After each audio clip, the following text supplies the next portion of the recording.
Came home early that Tuesday because my dentist canceled on me. That's the thing nobody tells you about the worst days of your life. They don't announce themselves. They start with something stupid. A canceled appointment. A cleared afternoon. A thought. I'll surprise her with lunch. I pulled into the driveway at 11:47 in the morning. I remember the time because I checked my phone right as I turned off the engine. My wife's car was there. So was my brother-in-law's truck. The big black F-250 he'd bought last spring. The one he wouldn't shut up about at Easter dinner. I figured he'd stop by to help her with something. He did that sometimes. Fixed a leaky faucet once. Helped move the furniture when we repainted the living room. He was that kind of guy. Handy. Always around. I went in through the garage like I always do. Set my keys on the hook. Heard the TV on in the den, some daytime talk show, the volume up loud enough that neither of them heard me come in.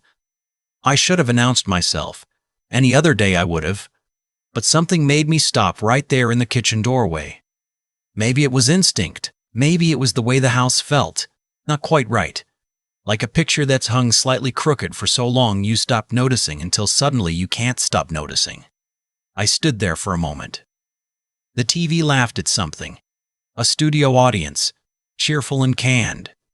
Then I heard my wife laugh too, from upstairs. I've been married for 26 years. I know every sound this woman makes. I know the difference between her polite laugh at something a neighbor says and her real laugh.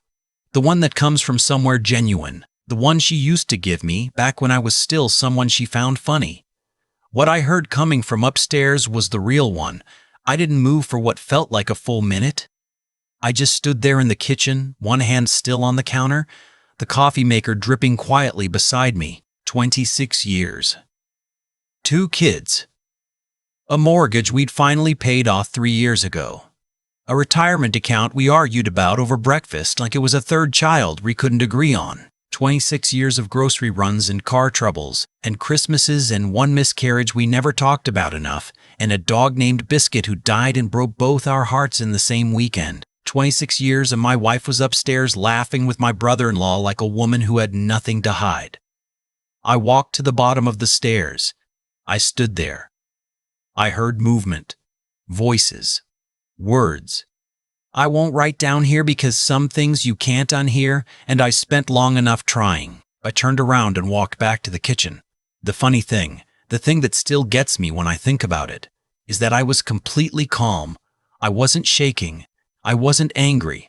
I felt something closer to clarity, like when your eyes adjust to the dark and suddenly you can see the whole room that was always there. I made myself a cup of coffee. I sat at the kitchen table, and I started to think. My name is Frank. I'm 58 years old. I spent 32 years working as a civil engineer for the county, watched both my daughters grow up, coached Little League until my knees gave out. I'm not a dramatic man. I don't have big reactions. My older daughter, Melissa, used to tease me growing up, said I had the emotional range of a parking meter. She wasn't entirely wrong. So when I tell you I sat in my kitchen and made a plan instead of walking upstairs, I want you to understand that's just who I am. I don't blow up. I think. Her brother's name is Kevin. He's 44 years old. He was best man at our wedding. He gave a speech that made my wife cry and made me shake his hand in front of 200 people and mean it. He'd been coming around more often the last several months. I'd noticed it and told myself there was nothing to notice. My wife and her brother had always been close. Their mother passed 2 years ago and they'd leaned on each other through that. I'd thought it was grief. I'd been, apparently, very wrong. I sat at the kitchen table and drank my coffee and listened to the house. After a while it got quiet upstairs. Then I heard the shower. Then I heard footsteps on the stairs, 2 sets, and voices getting closer. I didn't move. My wife came into the kitchen first. She was wearing her weekend clothes. Her hair was damp. She stopped when she saw me like she'd walked into a wall. Kevin came in right behind her and stopped too. We looked at each other for a long moment, all 3 of us. The TV was still going in the den. The coffee maker had finished dripping. "Frank," my wife said, "I didn't know you were home." "I gathered that," I said. Kevin said something. I don't remember what. Something about stopping by, some excuse that didn't have any bones in it. I looked at him while he talked, and I thought about all the times I'd shaken his hand, all the Thanksgivings, all the times I'd lent him money when he was between jobs and told my wife it was fine, family helps family. You should go, I told him. He went. My wife wanted to talk. She sat across from me at the kitchen table, the same table we'd eaten 10,000 meals at, and she wanted to talk. I let her talk. She said it had only been a few months. She said she didn't know how it started. She said she was sorry. She said she was sorry. She said she still loved me. She said she was confused. She used the word confused 3 times, and each time I felt something inside me get a little quieter and a little colder. When she finished, I asked her one question. How long have I been the only one who didn't know? She looked at the table. That told me everything. I went upstairs. I sat on the edge of the bed. I looked at the room I'd slept in for 2 decades, the same nightstand, the same lamp, the same framed photo of the 4 of us at Yellowstone that my younger daughter Sophie had picked out herself and given us for our 20th anniversary. I called my buddy Dennis. He's been my best friend since college. He answered on the second ring, and when I told him what happened, he didn't say a lot. He just said, "Come over." I packed a bag. I told my wife I was leaving for a few days. She cried. I told her I wasn't angry. I wasn't. I was something much quieter than anger. I stayed at Dennis's place for 4 days. We watched baseball. We grilled on the back porch. He gave me the guest room and asked me what I needed, and mostly what I needed was to sit somewhere that didn't have 26 years of my life hanging on every wall. On the 3rd day, I called a lawyer. Her name was Patricia. No, I'm kidding. Her name was Sandra. Sandra Park, family law, been practicing in the area for 22 years. She had a calm, direct way of talking that I appreciated. She asked me questions. I answered them. She asked about shared assets, the house, retirement accounts, my pension. Here's the part where it gets important, because a lot of people don't know this. In our state, a pension earned during marriage is considered a marital asset. That means in a divorce, my wife would be entitled to a portion of what I'd built over 32 years with the county. Sandra explained it to me clearly. I sat with that for a long time. I had a good retirement. Not wealthy, but solid. The house was paid off. We had savings. We had a joint investment account I'd been quietly building for 15 years. Then Sandra asked me something I hadn't considered. Does your wife have any income of her own? My wife had worked part-time for years at a flooring company, bookkeeping, but she'd stopped when her mother got sick and never went back. She'd been home for 2 years. No income, no retirement savings in her name. And her brother, Sandra said carefully, do you have any financial entanglements with him? I thought about the money I'd lent Kevin over the years. $17,000 total across 4 or 5 times. None of it ever put in writing. All of it given because I believed in keeping the peace, in being the kind of man who helped family. Sandra wrote some things down.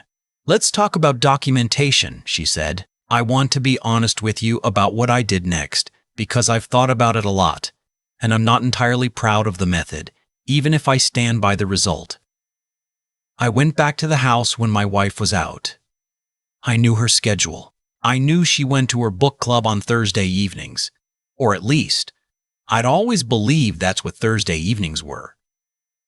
I set up a small camera in the living room, legal, in my own home. I had Sandra confirm that before I did it. I'm not someone who acts before I know the rules. I also hired a private investigator, $40 an hour, plus expenses. His name was Ray, and he had the most forgettable face I'd ever seen, which I imagined was professionally useful. He worked for 3 weeks.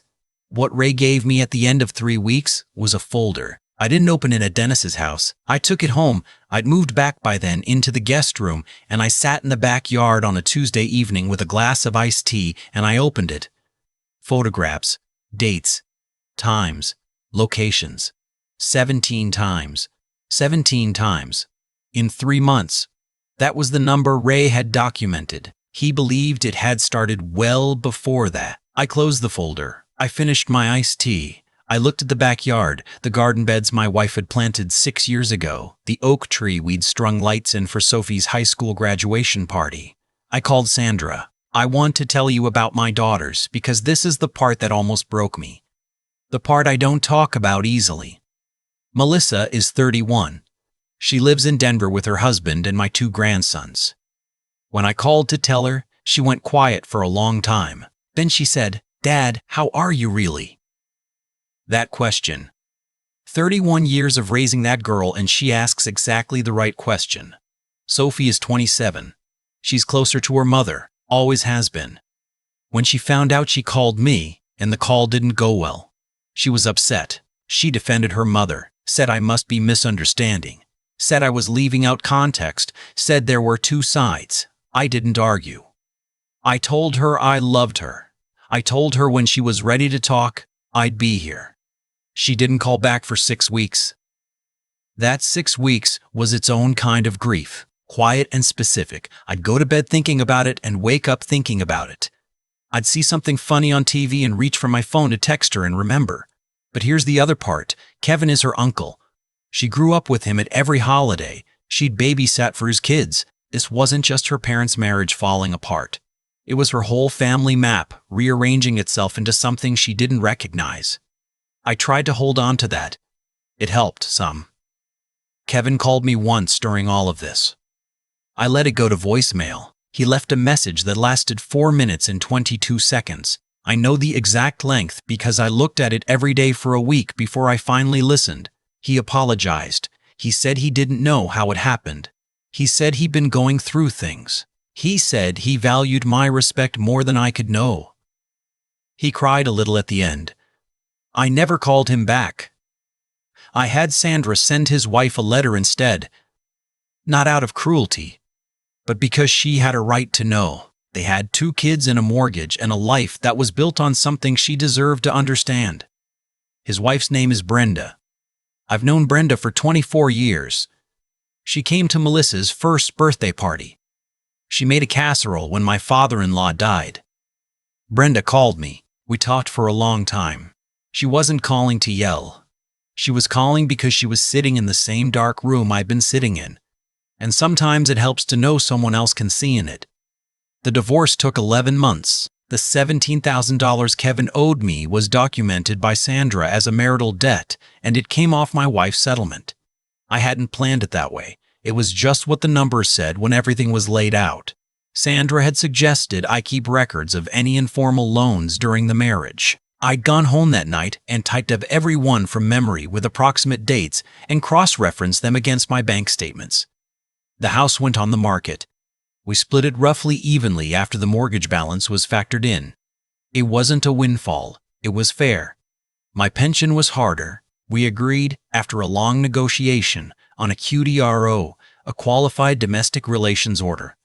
She'd receive a portion of my pension payments when I retire. It's not what I wanted, but Sandra told me it was better than fighting it to a judge who'd likely give the same result after costing us both another $20,000 in legal fees. I made peace with it. Not happily, but I made peace. The investment account, the one I'd built quietly for 15 years, was split. My wife didn't know the full balance until discovery. I'll never forget the look on Sandra's face when she called to tell me my wife's attorney had called about it. Something professional and carefully neutral, but underneath it, something that looked a lot like well done. I moved into an apartment in April. 2nd floor, 2 bedrooms, a small balcony that looks out over a parking lot but catches the western sun in a way that I've come to appreciate more than I expected. I put one of my grandson's drawings on the refrigerator. I bought a coffee maker that's better than the one I had for 20 years, and I use it every morning, and it's a small thing that I'm disproportionately happy about. Melissa flew in with the boys for a week in July. We took them to the zoo. My older grandson fell asleep in the stroller, and I pushed him around the whole exhibit on big cats, while Melissa walked next to me, and we talked, really talked, the way we hadn't in years, about everything and nothing. About her marriage, her work, a book she'd read, about what I was going to do with myself now. I told her I'd been thinking about volunteering. The county had a mentorship program for young engineers. Kids from the local high schools who were interested in infrastructure, in how things get built. I'd looked into it once, years ago, and let it drop. I was looking into it again. She said, "Dad, that's perfect for you." She was right. It is. Sophie called in September. She didn't explain the 6 weeks of silence, and I didn't ask her to. She called on a Sunday morning and I was making breakfast, and I almost dropped the phone when I saw her name on the screen. We talked for 2 hours. She cried. I cried a little. I won't pretend otherwise. She told me she'd seen her mother, that she'd listened to her mother's version, and that she had a lot of feelings she was still sorting through. She wasn't choosing sides. She just needed time. I told her I understood. She asked if she could come visit the apartment. I said of course. I said I'd make the guest room nice. She said, "Dad, you don't have to make it nice. I just want to see you." I thought about that for the rest of the day. There's a thing I've been turning over in my mind, and I want to say it plainly, because I think a lot of people in situations like mine get stuck somewhere they don't have to stay. I was angry for a while. I'd be lying if I said I wasn't. There were nights, 3, 4 in the morning, lying on the couch in an apartment I was still learning to inhabit, when the anger came up like something I'd swallowed wrong. 26 years, my brother-in-law. The Thursday evenings I'd believed in. But I had done the right things. I had documented. I had lawyered up before I opened my mouth. I had not sent angry text messages or made phone calls I'd regret. I had not stood in my kitchen and screamed at the man I'd shaken hands with at my own wedding. I had been calm and deliberate, and in the end, those things protected me. The anger faded. It didn't disappear. I don't think it ever disappears entirely, but it became something smaller and less urgent, more like a scar than an open wound. Kevin and my ex-wife, they're apparently still together. Brenda filed for divorce the same month I did. The 4 of them, Kevin, my ex-wife, Brenda, whoever Brenda was before all this. They all live in the same zip code now, and presumably have to arrange around each other at family events I am no longer invited to. And I find I have very little feeling about it either way. What I have feelings about is the cup of coffee in the morning. The parking lot that catches the western light. My grandson asleep in the stroller. Sophie's voice on a Sunday morning asking if she can come see me. What I have feelings about is that I am 58 years old and I have, against all reasonable expectation, arrived at a life I actually want to live. I'm not going to tell you there was a grand moment of justice. No courtroom revelation. No dramatic confrontation. No single scene where everything turned around and the score was settled. Life doesn't work that way. Or it didn't for me. What happened was quieter than that. I made good decisions in a bad situation.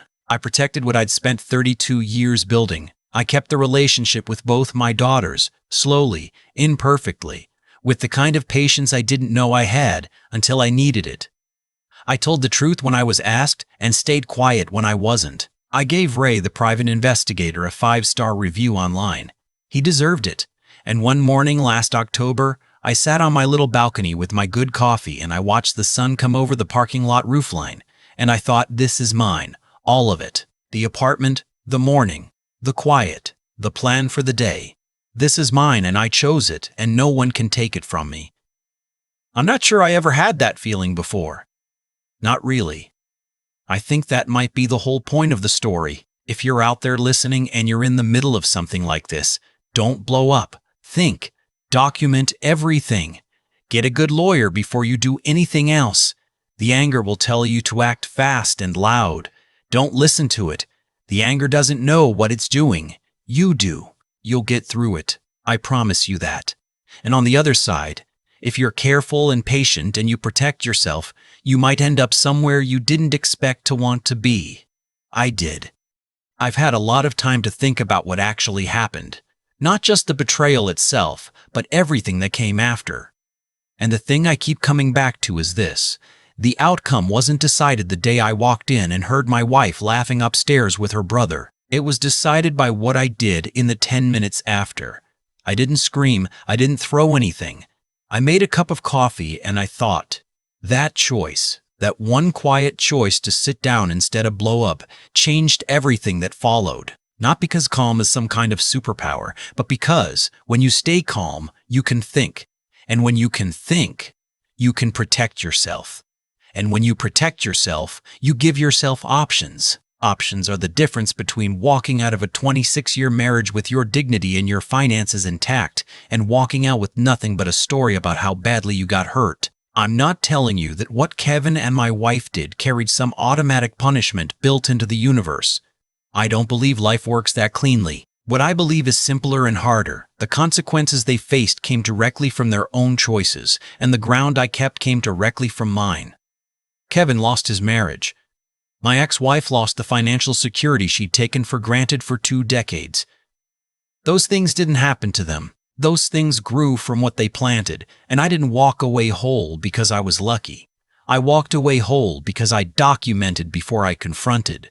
I called Sandra before I said a word. I kept records of the $17,000 I'd lent Kevin over the years. Because Sandra told me to and I listened. Intelligence, the willingness to gather information before you act, to understand the rules of the situation you're actually in rather than the one you wish you were in. That's not a personality trait you're born with. It's a choice you make when the anger is telling you to do something stupid. Melissa flew in with my grandsons in July. Sophie called on a Sunday morning in September. Those relationships didn't survive because I was lucky. They survived because I didn't put my daughters in the middle. I didn't ask them to choose sides. I let them come to their own understanding in their own time, and I stayed steady while they did. That's not easy when you're hurting. It takes something deliberate. I think about Frank at 58, the man who sat alone in a kitchen on a Tuesday with the worst information of his life. And I think he did the most important thing a person can do in a moment like that. He stayed himself. He didn't let the situation turn him into someone he didn't want to be. That's the only score that matters in the end, not what they lost, not what you won in the settlement, whether you got through it and came out someone you recognize. I sit on that balcony every morning with my good coffee. I watch the light come over the roofline. I have a volunteer program on Tuesday afternoons, and Sophie visiting next month and 2 grandsons who called me last Sunday just to say hi. I am 58 years old. I am not who I was. I am considerably more.